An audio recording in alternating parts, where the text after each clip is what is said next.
अग्नि की लपटों को वश में करने के बाद आर्यन को लगा था कि अब वो सब कुछ सीख चुका है, लेकिन मास्टर वू के पास उसके लिए एक ऐसी चुनौती थी जो उसके शरीर और आत्मा को हिला देने वाली थी। वे उसे मंदिर के पीछे स्थित मृत घाटी द डेड वैली में ले गए। यहाँ की जमीन सूखी थी, जहाँ हजारों सालों से बारिश की एक बूंद नहीं गिरी थी। जमीन में गहरी दरारें ऐसी लग रही थीं जैसे धरती प्यास से करा रही हो। मास्टर वू ने एक विशालकाय चट्टान की ओर इशारा किया जो एक हाथी जितनी बड़ी थी। उन्होंने कहा, आर्यन, बिजली तेजी है, पानी बहाव है और आग जुनून, लेकिन पृथ्वी अस्तित्व है। इसे हिलाने के लिए तुम्हें अपनी बाहों का नहीं, अपनी जड़ों का इस्तेमाल करना होगा। जब तक तुम धरती का हिस्सा नहीं बनोगे, तुम इसे हिला नहीं पाओगे। आर्यन ने अपनी पूरी ताकत लगाकर उस चट्टान को धकेलने की कोशिश की। उसके चेहरे की नसें तन गईं, हाथ कांपने लगे, लेकिन वो पत्थर टस से मस नहीं हुआ। हार कर आर्यन जमीन पर बैठ गया। मास्टर वू मुस्कुराए और बोले, तुम इसे खुद से अलग समझ रहे हो। अपने पैरों को देखो, वे जमीन से जुड़े हैं।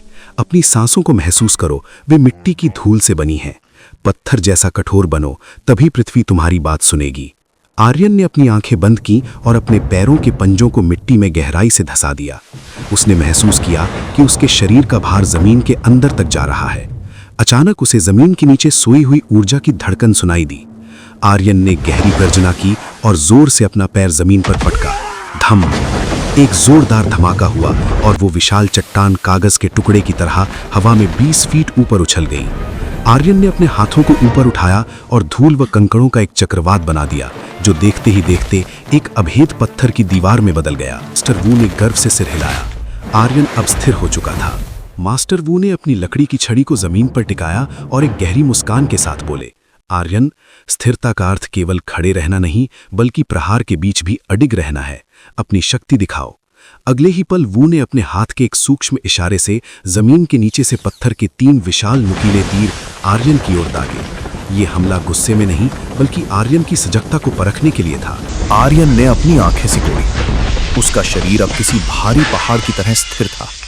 उसने भागने के बजाय अपने पैर को जमीन पर जोर से पटका। धम! मिट्टी की एक विशाल लहर उठी और उसने उन तीरों को हवा में ही धूल चटा दी। मास्टर वू यही नहीं रुके।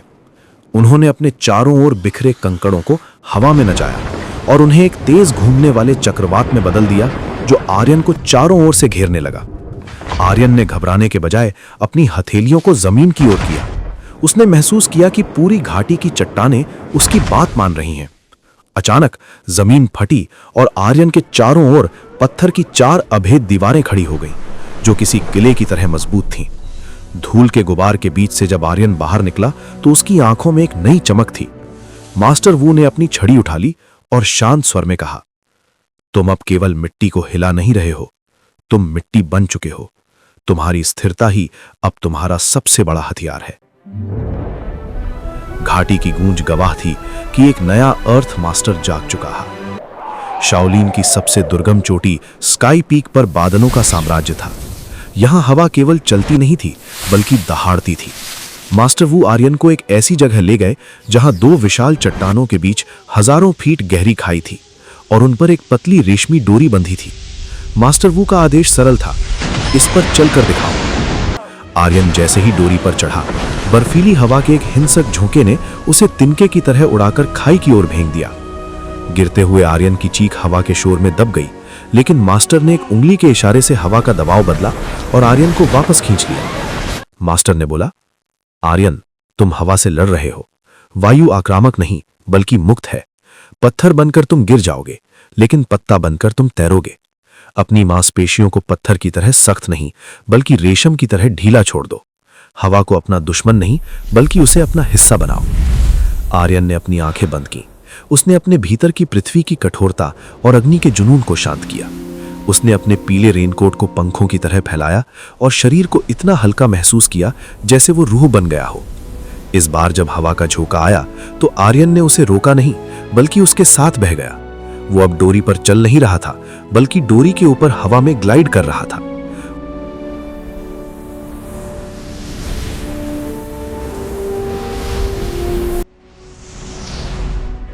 तभी मास्टर वू ने अपनी छड़ी घुमाई।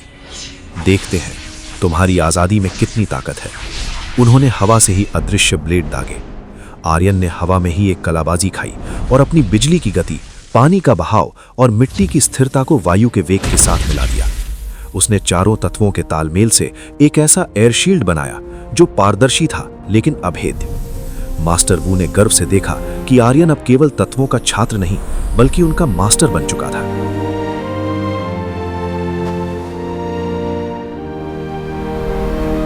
अब आर्यन 5 एलिमेंट्स का मास्टर बन चुका था। तभी अचानक प्रकृति ने अपना रंग बदलना शुरू कर दिया। दिन के उजाले में अचानक रात का सन्नाटा छा गया। आसमान का रंग बैंगनी और काला हो गया। शाओलिन मंदिर के पक्षी इधर उधर भागने लगे और मंदिर की घंटियां हवा से अपने आप बजने लगी। मंदिर के मुख्य आंगन के बीचों बीच अंतरिक्ष से आया एक पोर्टल खुला। वो एक ब्लैक होल की तरह लग रहा था। उस पोर्टल से एक ऐसी आकृति बाहर निकली जिसे देख मास्टर वू का भी खून सूख गया। वो द वॉइड था। द वॉइड ने अपनी गहरी गूंजती आवाज में कहा, तत्वों का खेल खत्म हुआ। जहां प्रकाश है वहां अंधकार का आना तय है। मैं वो शून्य हूं जिसमें सब कुछ समा जाएगा।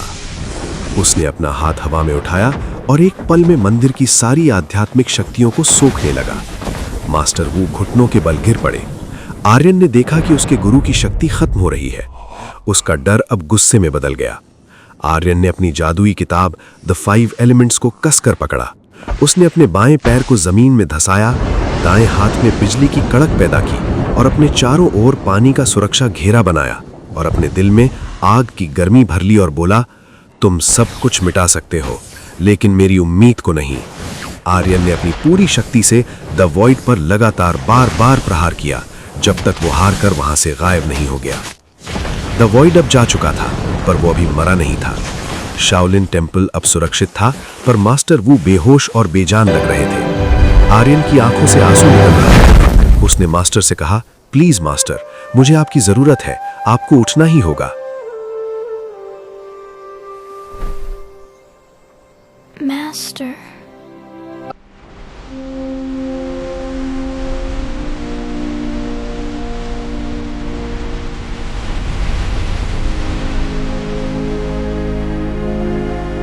अगर आपको ये कहानी पसंद आई है तो प्लीज़ हमारे चैनल कालू टीवी टून्स को लाइक, शेयर और सब्सक्राइब करें और हमारे साथ बने रहें ताकि इसका अगला पार्ट भी कहीं मिस ना हो।